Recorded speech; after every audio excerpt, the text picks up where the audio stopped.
What's happening, Comedy Store? Yes! How you guys doing? Thank you, Martin. I really appreciate it. It's good to be here. Ernie Stone.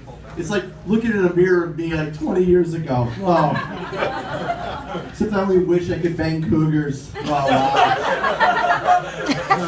He's the vision I had of myself at the time that never really materialized, but here I am. It's all right. Guys, good to see you. Good to see you. Thanks for being here. Jeez. Who are my youngins? Where I got some young people? Anyone? Anyone young? Yes. Yes. Guys, you know, I might look old, but I try to stay hip. I try to stay cool. So I gotta ask you, am I too old to use the term on fleek? Yeah. No? No?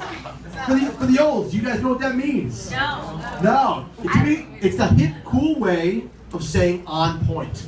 On point. It's what all the kids are saying. You gotta learn how to say this.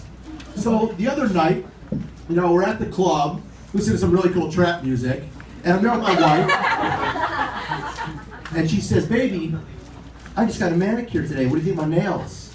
I said, "Oh, baby, they are on fleek." And she looked at me like I'm an asshole.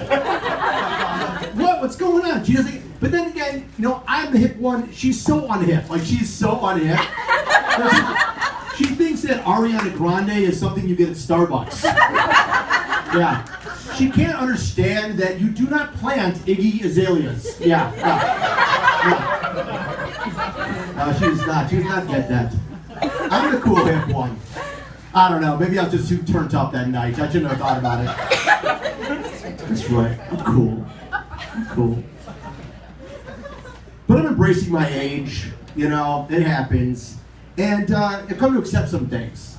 And I'm really getting pissed off about, I don't know about you guys, for the olds out there. I'm really getting pissed off about getting carded. You guys like that? It's not a compliment anymore. It really kind of sucks. I really kind of hate getting carded. Now, it's really annoying. So I was at the liquor store, and I was going to a party, pick up a 6-pack of beer, and I walk up there, put the beer up on the counter, getting ready to pay. The guy looks at me, and he's like, "Oh, sir, I need to see your ID." I thought he was fucking with me, right? Step back. "Sir, I need to see your ID." I'm like, what the fuck? And I lose it. I absolutely lose my mind. You know, and usually I'm a mild-mannered guy, you know? So, like, for me, it's kind of weird. And I'm like, this is bullshit. It is bullshit that you are carding me right now. Like, what kind of world we live in that we have to keep the kids off the booze this bad that you got to card me? If you can't tell that I'm at least 21 years old, the problem is probably with you, buddy. That's the problem. You should not be entrusted to sell liquor. I mean, because seriously, nobody under the age of 21 looks like this. No one. No one. How horrible. What a horrible thing. God. I mean, seriously, you know, people say to me, you know, Chad, there could be someone. There could be somebody who looks, you know, looks older than younger. And I think to myself, if there's somebody out there who is 20 years old who looks like this, they deserve to drink, people. They deserve to drink. God, what a horrible life. I mean, if you look like me and you were 19, you've been through some shit in your life. Maybe you survived cancer, God bless you, or you've been to Afghanistan, you know, forget, you know, deserve drink. I want to buy you some drinks, you know, I really, it's on me. Drinks are on me. No, jeez, yeah. But there's some good parts about being older. There are. You know, I realized not too long ago that at my age, I no longer have to give a fuck about anything anymore. Oh yeah, it's beautiful. I don't have to care about what's hot, what the girls think, or what's cool. Oh no, I can do what I want. I mean, I go to brunch in a tracksuit, so that's what I do now. Yeah. It's amazing. And just to show you, let me give you an example of what I do. You know, I was driving through the valley a couple weeks ago, and I was picking up lunch for my wife and I, because I'm a sweet guy, as you can tell. And it's a beautiful day out, the sun is out, the windows are down, and I'm jamming out to my favorite singer, Miss Taylor Swift. Oh yes! Yes! God, I love Taylor Swift. She's amazing.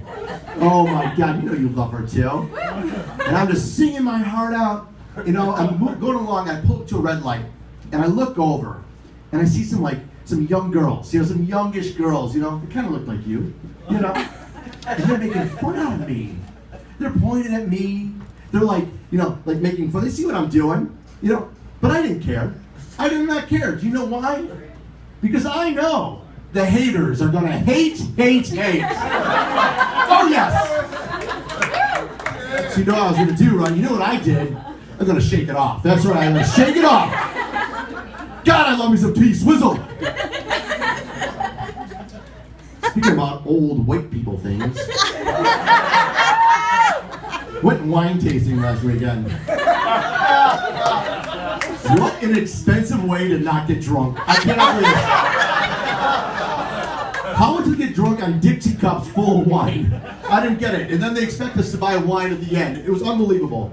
But they did take us on a tour, and I learned a really interesting fun fact that I want to share with you. Apparently, the grapes, the vines and the leaves, it can self-pollinate. So apparently, we have a plant that can actually and literally go fuck itself. Yeah. Unbelievable. Things you learn while you're sober. That's all right. Good time. Oh, jeez. But for my younger crowd, I like to help you guys out. So if you're younger, you're in a relationship, why don't you pull out your notebooks? I got a little lesson from Uncle Chet for you. I'm gonna teach you something. Don't fight with your girl. Just don't fight with her. It's never really gonna be worth it. You're gonna really regret it, and let me explain why.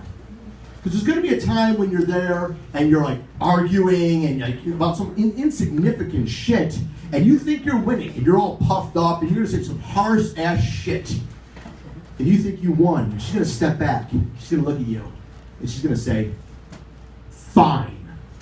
Now at that moment, that's gonna feel like a victory. But let me tell you, boys, that is as far from a victory can be. Because what fine really means is that you are so eternally fucked, but you just don't know it yet. No, you do not know it yet. Let me tell you what fine is. Fine is a little ball of hate that women have. And they swallow it down like a jagged little pill. 90s reference, anyone? Yes. Landis Morris, that's cool. And it stays there in their stomach. And they build up, and they build up, until one day something bad happens. She comes home, and you're sitting on the couch, and your laundry is everywhere, and you're eating Cheerios, watching football, and she explodes upon you. What a loser you are! What a slob! Look at you in your underwear. You've got a terrible job. You're going nowhere. I don't know why I'm with you. And you know what? I hate your mother. And that's the moment you look up at her and go, this, it's not about the laundry, is it? No, boys. That shit was about fine. Fine, yeah, exactly. I learned that from being a married man. A man has been married way too long. And let me just tell you a little story about my wife. We had a scare at the house. We had a real scare, and it wasn't too long ago, that some deranged gunman led the cops on a chase. And he barricaded himself in a house across the street from mine. And this actually happened. Yeah. And of course, my wife was home from work that day. Oh yeah.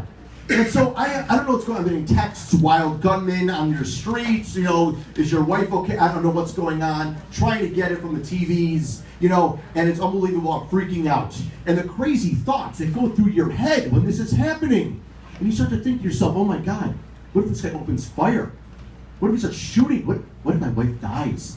I mean, seriously, which one of her friends am I going to bang first? I don't know. This is grief, people. This is what we do.